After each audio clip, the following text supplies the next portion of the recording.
This is Greg Denweiler, and you are listening to another episode of The Dividend Mailbox, a podcast about dividend growth.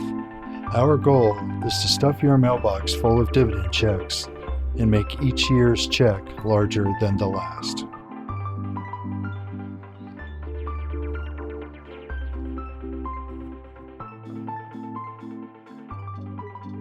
Before we examine the question of can dividends grow by 6% over the next decade, let's go back and look at what we've covered so far. First, we've looked at long-term returns for the market. That number has been about 9 to 10%. The dividend yield, even though it's only been about 2.5 to 3% in the last several decades, due to compounding, it has brought the return up to almost half. We've looked at the 400 of the 500 stocks in the S&P 500 pay dividends. Most of the market is a dividend stock anyway, so it really doesn't limit your scope of where you can invest. Then we also looked at compounding, and we looked at the penny story. And the illustration of that is if you add compounding over time, it's really the second and it's the third decade, which is where it really kicks in and makes a huge difference in your returns. We also looked at one of the best performing, well, actually the best performing stock in the last 50 years was not a price growth story, it was a dividend story, and that was Philip Morris. It wasn't Amazon, it wasn't Apple Computer, it wasn't some high-tech or big startup, it wasn't even Tesla. Well, one of the reasons why Philip Morris was so successful was because the dividend has been extremely attractive really for the past 50 years because nobody wanted to own tobacco.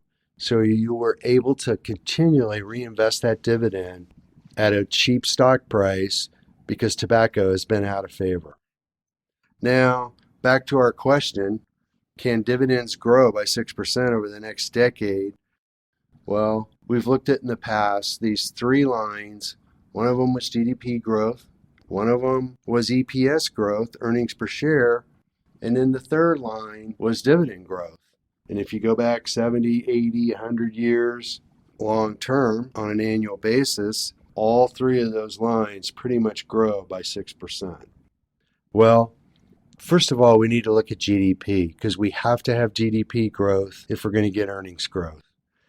About 30 to currently, I think it's around 35% of GDP is made up of government spending.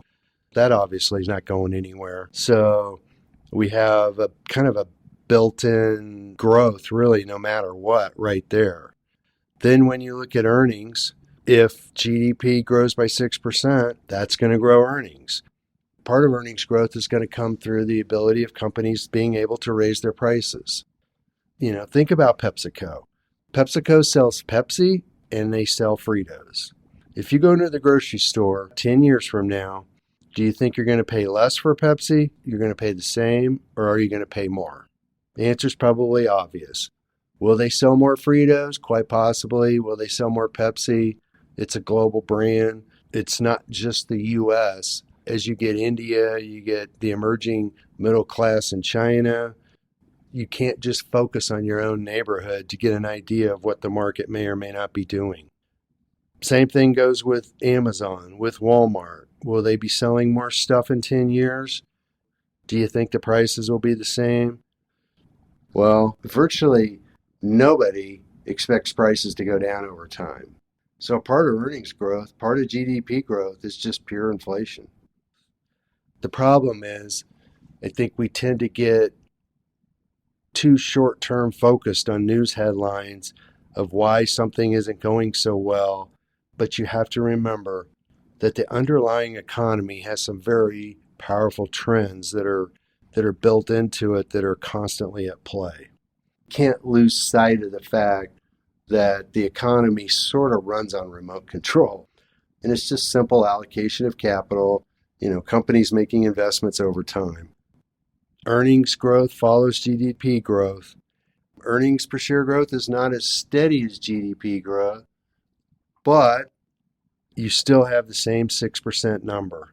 If you go back to 1988, earnings were $550 on the S&P 500. Now they're approaching this year, they're probably going to come in around $200. When we get into recessions, earnings are very volatile. They can, they can drop by as much as half or more. And that is a piece of what happened last year, but they also recover. Well, dividends, the good news there is that line is much more stable. We've looked at that in the past. And this year, we're probably going to get, we're going to come in at around $60 for the dividend for the S&P 500. And right now, with $200 of earnings, that means that the dividend payout ratio is about 30%, meaning that if a company earns $1, they're paying out 30 cents as a dividend. Here's the good news on that. Historically, that number is near its low. If you go back 100 years, the payout ratio, companies were paying roughly 55 cents out of every dollar. It's been trending down, but the last few decades, the average has been around 40 cents to 35 cents. So that now that we're down at 30 cents, there's a little bit of margin of error there. A piece of that may be because they have been focusing some on share buybacks. And some of that capital that would maybe go to a dividend has been going to buying back shares. So even if earnings don't grow by 6% over the next decade, if the payout ratio goes up to 40%, that means that we only need 3% earnings growth. And that means that earnings would be up to about $270. Well, the good news there is the estimates for 2023 for the S&P 500 are that it's going to earn $240. So we're getting close to that 3% growth number if estimates end up coming in as they expect. So it's not really that difficult to see how the 6% number can continue to hold. Again, all we're doing is basically just looking at the trend of the market to get us where we need to be. Another thing that I think you got to remember, earnings growth is not a straight line. It does deviate a little bit. There are some decades when the growth rate only averages about 3 or 4%, and there are decades when the number goes up to 8%. But again, it is the trend line. Another thing that I think you have to remember, which helps us get to this 6% growth number, is that 400 of those 500 stocks in the S&P 500 pay dividends right now. Some of those are very small dividend payers. Some of them are not growing. Some of them are just high dividend payers. And then you've got some also that have cut. Because we're trying to focus on dividend growth, what we're doing is we're trying to keep the anchors out. We're just focusing on the growth side, just by maintaining a discipline. So let's just look at a few examples for 10-year growth rates. Microsoft has grown its dividend in the last 10 years by 13%, Intel 7.7%, Johnson & Johnson 6.6%, McDonald's 8.4%, PepsiCo 7.8%, Lockheed Martin 14%, 3M 10%, Clorox 7.3%. These are just all big blue chip companies. Some of these are just conservative. Some of them you might even call slow growth companies, still able to raise that dividend. Apple, another one of the high techs. Apple didn't start paying until 2012, but since then they've grown it at 9.8%. There's a lot of different ways to get from Denver to LA. Again, looking at another margin of error, you also have to consider that over time, the companies that have made up the dividend of the S&P 500 has transitioned. Several decades ago, it was industrial names, it was big oil, Exxon, Chevron, that made up a big piece of the dividend payment. In the last decade, that has transitioned to where now one of the bigger components of the S&P 500 dividend is technology. You look at Apple, you look at Microsoft. These are two of the largest market cap companies in the entire market. There you have lots of room for dividend growth. Their margins are high. They have a lot of cash on their balance sheet. You got a company right now that's growing at 30% a year and grew right through the recession of last year. There are just several ways that we can get to that same 6%. Now, is dividend growth guaranteed? No. But I think if you look back in history, there's just, history has a way of repeating itself in some form. And I think you just have to look at the fact that, you've got a powerful trend there. Another question that may come up, we seem to be getting more emphasis on some of these high growth names like, Netflix, Facebook, Amazon. Well, Amazon is probably going to, as they mature, and Facebook's probably potentially the same situation, they quite possibly are going to become dividend payers. Berkshire Hathaway is another one that's one of the bigger market cap companies, doesn't pay a dividend, never has. But since Warren Buffett is getting to a point where he's not going to be CFO much longer, just due to age, it's very likely that company may also start paying a dividend. So we don't really need things to be different. We don't even need them to be the same. We just need them to be close to the same. I think, the main story is very much intact with payout ratios near lows. It makes it pretty easy to attain it going forward into at least 6% dividend growth, which we've had for the last 100 years. So one of the things that we want to do this time, it's going to be a little different, is we're going to have a short Q&A period, and we're going to entertain a few questions to kind of further examine this whole dividend story. So this is Ethan. Hey everyone, if you don't know me, my name is Ethan. I'm a producer of this show. I have a whole lot of fun producing this great content for you guys, so I figured we could do a little Q&A. If you like this segment, follow us on social media and comment some questions, and we can try and work those into the future episodes. Let's get some of these questions rolling. So, you've mentioned companies with a dividend growth of about 6, 7, 8% over the past 10 years, but ever since 2008, the conditions to do well have been there. So how do you think companies are going to be able to manage similar growth levels in a bear market or recessionary economy or some extended time period where earnings just don't look as optimistic as they do now? Well, first of all, bear market, what you got to remember, a bear market, part of it is just about prices and the price level. And, a bear market may or may not involve earnings declining.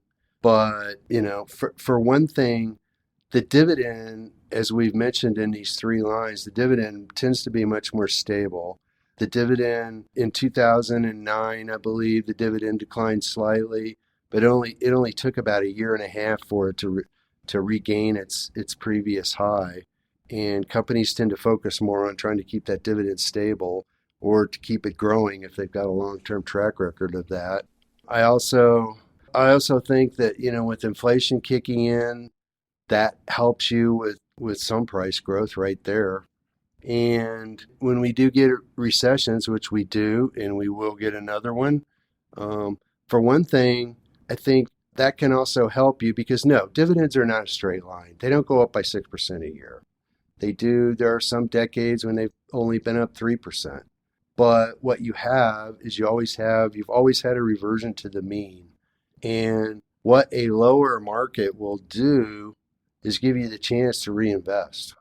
Your reinvestment of those dividends, that becomes a huge part of the story.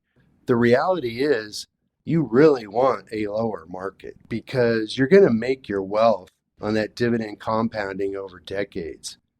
Part of it is definitely going to come from price, but a great example is Philip Morris. That story was not built on price growth. That story was just built on that dividend over time being reinvested at a continually cheap stock price because nobody wanted to own tobacco. So that leads me to my next question.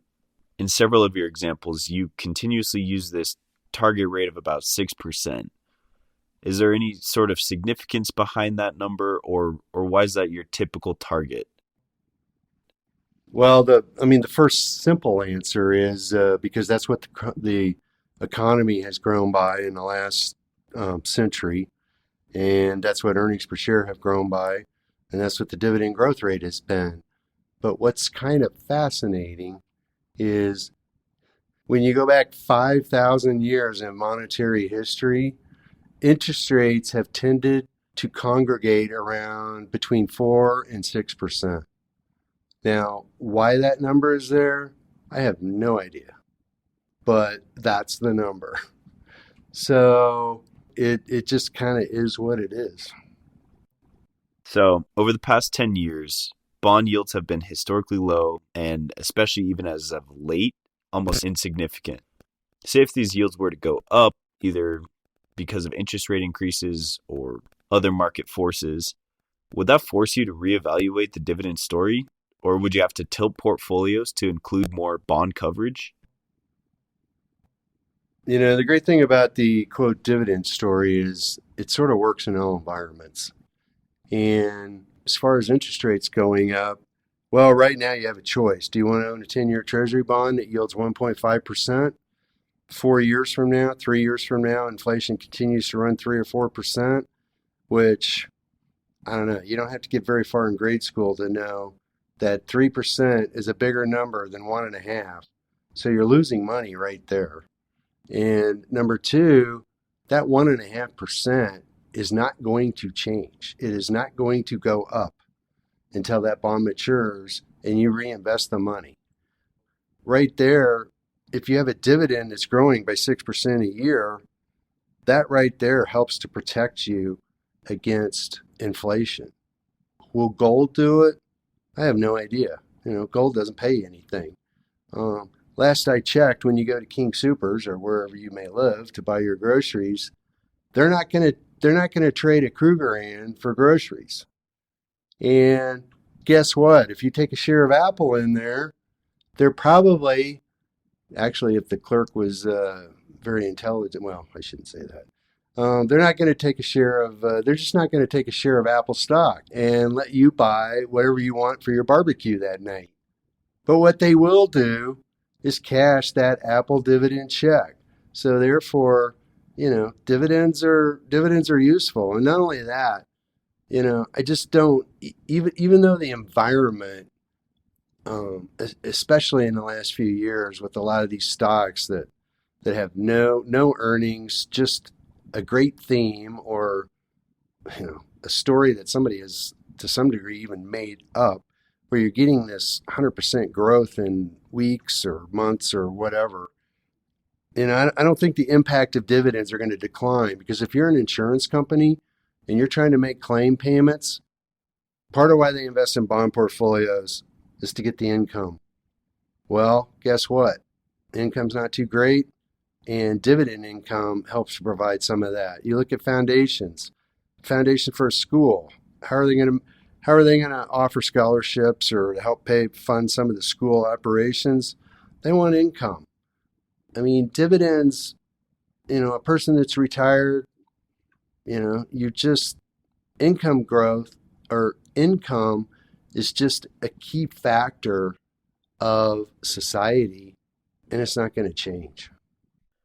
Just to play devil's advocate, is there any scenario that you can envision the dividend growth strategy not working? I mean, that's a long answer, but the short version is companies have, it's just been an historic part of the market. It continues to be.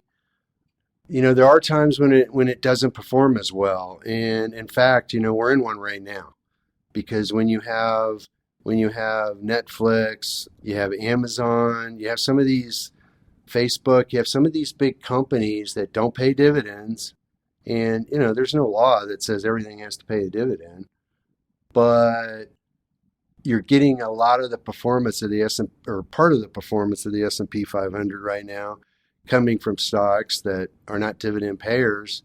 Right now, I think we're up about 24% roughly, depending on which hour you look. So a dividend strategy is probably not going to do as well in that environment.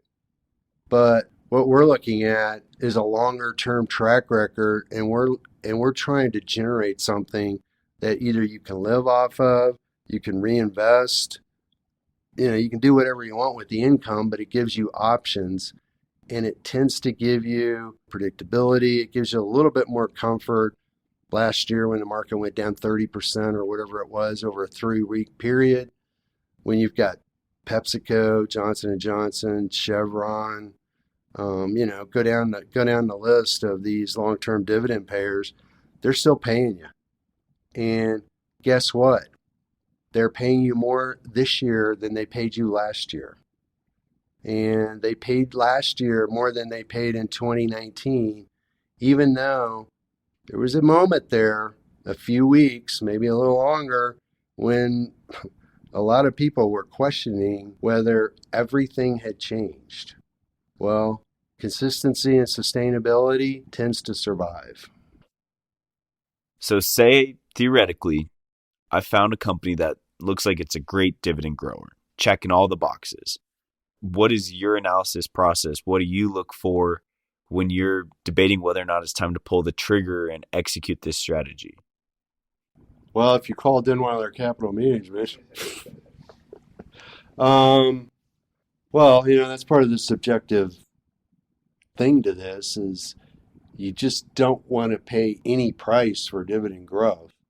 Part of what we try to do is, okay, if we're going to get 6% dividend growth, we would like to start out at 2.5%. That seems to be sort of the sweet spot. I'm not saying that's the best answer. It's a little bit higher. It is higher than the S&P 500. But, companies that have been more dividend oriented, well, Clorox is a great example. It's just, Procter & Gamble, PepsiCo, they're long-term dividend stories, but their yields tend to be higher than the market as general because they're perceived more as income stories. They're not perceived as growth stories, but you get a combination of both. What makes those stocks powerful and what keeps them up with the market, again, is that whole compounding principle. It's that simple. We use yield as a little bit of that hurdle. Buying something at a 2.5% yield, and that's kind of the trend line yield that it's had. If we're getting it close to what it normally, trades at as far as yield basis, that's one thing. This gets into the weeds a little bit, but you look at, the cash flow after all their CapEx. If you can earn 4 or 5% on that, which is not the dividend itself, but that's just how the company's valued, that tends to tell you that, okay, if I get a company, if I won the world lottery and was able to buy the whole thing and I'm entitled to all that cash, and I spend my world lottery on buying PepsiCo or Microsoft or Apple, and I get, let's say, a minimum of 4% on that cash from what that company earns right now, that would tell me that, okay, that's an okay starting point. And if that 4% grows over time, I'm probably going to be in pretty good shape. Well, that wraps up all my questions. Greg, thank you. To our listeners, we hope you have the happiest of holidays, and we'll see you back here after the new year.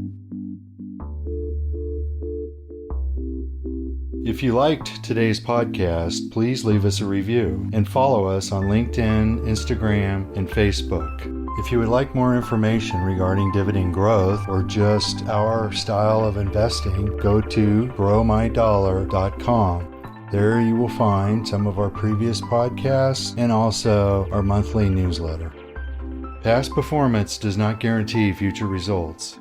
Each investor should consider whether a strategy is right for them and consider all the risks involved. Dividend stocks are volatile and can lose money.